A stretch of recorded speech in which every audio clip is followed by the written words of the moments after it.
Tal vez uno de los cuentos de terror más ominosos e impactantes que yo he leído. Por supuesto es una apreciación subjetiva, como todo lo que es del orden de la estética. Eh, Digo, uno de los cuentos más horribles que leí. No horrible porque estuviese mal escrito, sino porque describía el horror, es La gallina degollada de Horacio Quiroga, que estaba contenida dentro de un libro, Cuentos de amor, de locura y de muerte, que fue publicado creo que en 1900, creo que en 1909. Después hay una ilustración de Alberto Breccia y una adaptación del cuento por Carlos Trillo en la revista Fierro en 1985. Yo no voy a hacer un resumen, no voy a hacer un resumen del cuento, remito a quien le interese leerlo, es un cuento breve, pero es duro, es muy duro de leer. Me limitaré a señalar eh, la, la- la crueldad del cuento, su dimensión trágica, esa dimensión trágica donde no hay respuestas, no hay, eh, no hay ningún sentido, ninguna respuesta o ningún consuelo frente a ciertas heridas absurdas de la vida, o frente a lo que César Vallejo llamaba esos golpes de la vida que son como del odio de Dios, ¿no? Pensar en el odio de Dios es terrible, eso. Y la dimensión de la tragedia tiene algo que ver con esto. En La gallina degollada es una situación de un matrimonio que tiene cuatro hijos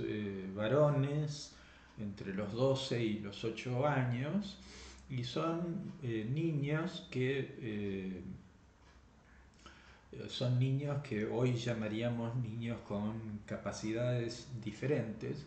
Por eso el cuento debe ser un cuento muy difícil de leer y muy terrible para las personas que han atravesado decir, por esa experiencia, eh, y porque además hay que tener en cuenta, es decir, la época y el entorno cultural, eh, también de gente de un ambiente alejado de la, de la ciudad, de la civilización, gente de otra cultura. A veces hay que entender que hay personas que no se expresan del mismo modo que nosotros, que no tienen el mismo, es decir, el mismo tratamiento o la misma forma de nombrar a las minorías o a las personas que son diferentes. Acá en el cuento hay un término que puede sonar muy crudo y peyorativo. Se designa a estos cuatro niños como idiotas, eh, padeciendo un idiotismo, que era un término que se utilizaba, es decir, en aquella época, eh, pero que tiene ciertas resonancias por ahí en la enseñanza de Lacan, ciertas resonancias que no están de más. Yo no voy a hacer un análisis de ese cuento, sino voy a compartir con ustedes algunas reflexiones o asociaciones. Estos cuatro niños, el cuento da a entender que parte también de su retraso madurativo, y de su condición casi bestial, animalesca, también es producto no solamente decir del trastorno eh, orgánico que ellos hayan tenido, eh, sino que también hay un descuido, un abandono de los padres, una falta de cuidado maternal y paternal sobre ellos, y que eso seguramente influye en el estado en el cual ellos se encuentran. O sea que son niños que de algún modo no son enteramente rechazados, es decir, por sus padres, pero que ciertamente eh, no están bien cuidados, y el matrimonio dolorosamente se responsabilizan de modo mutuo porque piensan que, claro, al ser los cuatro hijos seguidos con, con este mismo problema, bueno, piensan que es hereditario y entonces vienen los reproches, la cuestión de tu familia, mi familia, etcétera, y los padres están muy dolidos y con mucho rencor, pero también no se separan, inevitablemente vuelven a reconciliarse, hasta que al final tienen una niña bueno, una niña que llega a ser una niña que cumple con las expectativas, una niña que no los decepciona, sino que cumple con las expectativas de ellos. Esto es para pensar también eh, en lo que es el destino, y acá yo no lo digo por los niños con capacidades diferentes, sino por cualquier niño, cualquier sujeto que, que no haya cumplido con las expectativas de los padres y que de algún modo constituya una decepción, encarnar ese lugar de la decepción del otro, del gran otro, padre o madre, es algo muy doloroso, porque remite un poco a la pregunta que se hace Job en el libro de Job, en el Antiguo Testamento, cuando él le pregunta a Dios, ¿qué cosa es el hombre para que te ocupes de él? Para que te ocupes de él, acá el que te ocupes de él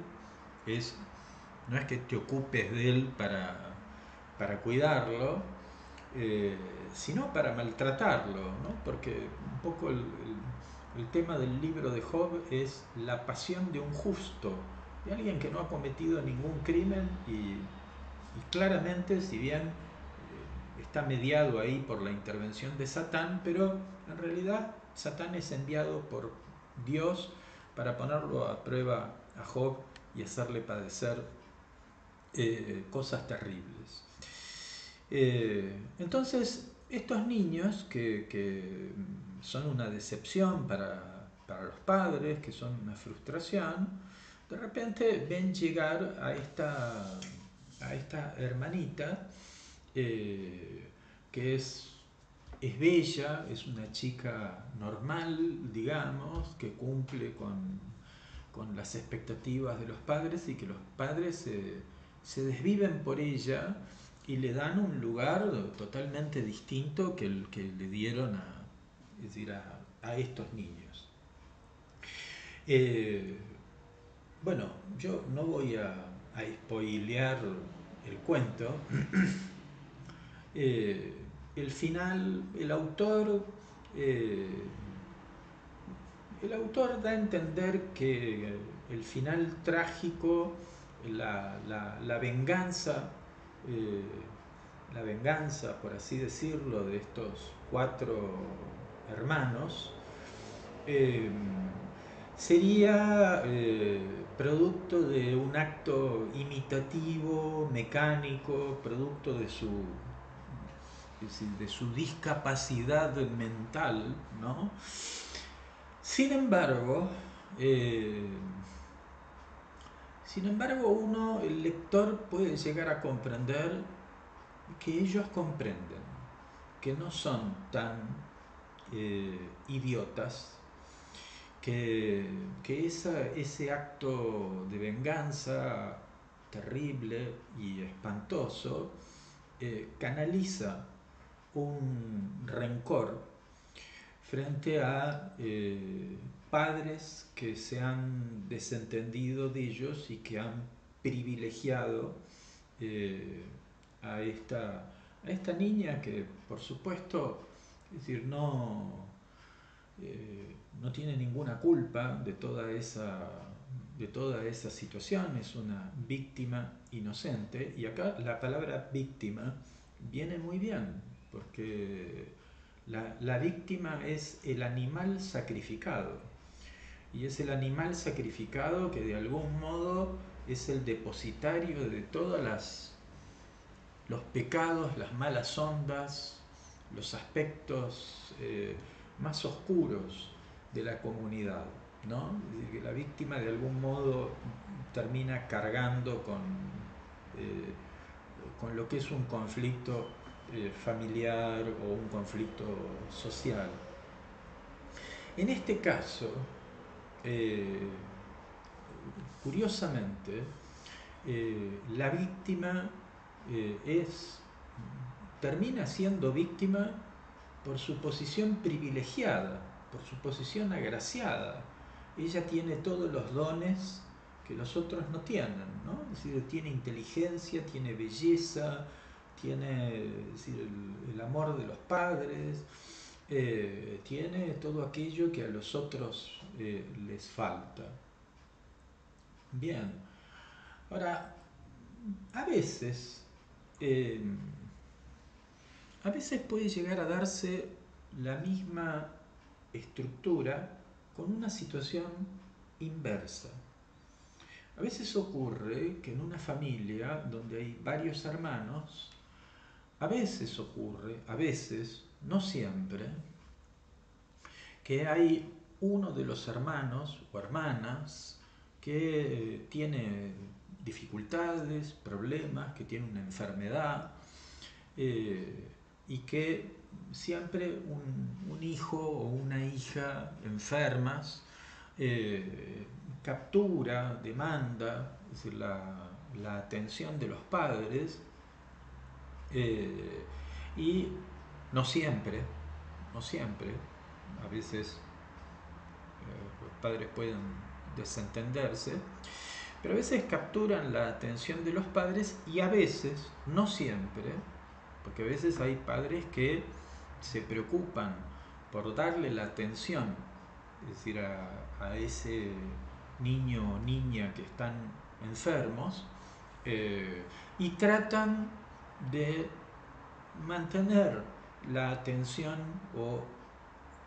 no estar del todo ausentes o no descuidar a los otros que supuestamente no tienen problemas, porque son normales. Esta es una palabra que es incompatible con la teoría psicoanalítica, pero a lo que voy, y espero que se entienda, esta relación entre la mayoría y la minoría, y sobre todo la mayoría postergada, no la mayoría empoderada, sino una mayoría postergada, porque a veces, digamos, no hace falta tener una enfermedad para tener problemas. A veces uno puede ser alguien sano o alguien que por suerte goza de buena salud y de buenas condiciones, pero a veces sucede que hay historias familiares donde se prestó más atención a aquel miembro de la familia que tenía muchos problemas y que los supuestamente fuertes, supuestamente agraciados, supuestamente sanos, bueno, se entendió que como eran fuertes y sanos, no necesitaban ayuda, no tenían problemas. El que tenía problemas era este otro o esta otra. Y eso a veces genera rencores. Eh, Esto no es justo, uno podría decir, no es justo. Y ciertamente no es justo. No estoy hablando de justicia, estoy hablando, es decir, de situaciones humanas, de una situación que tiene que ver con la condición humana, que es una condición trágica. Cuando Freud postuló el complejo de Edipo, en general mucha gente,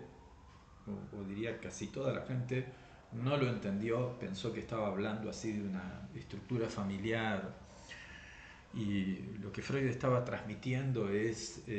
la dimensión trágica del inconsciente, que es algo muy difícil de entender para el sujeto moderno. El sujeto moderno es un sujeto que no cree en las regiones infernales, a las cuales Freud le prestó, le prestó atención. Entonces es para pensar que a veces eh,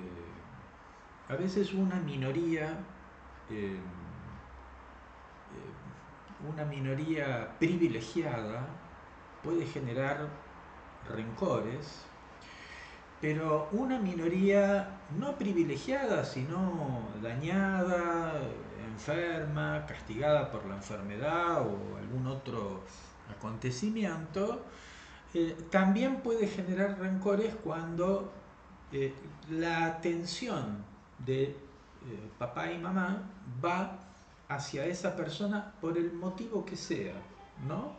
Ya sea prestarle atención porque es el sano o la sana de la familia, o prestarle atención porque es el enfermo o la enferma de la familia. En todo caso, ocupar ese lugar de excepción, ocupar ese lugar de privilegio, que puede ser un privilegio positivo o negativo, no siempre eso es una suerte, porque eso puede despertar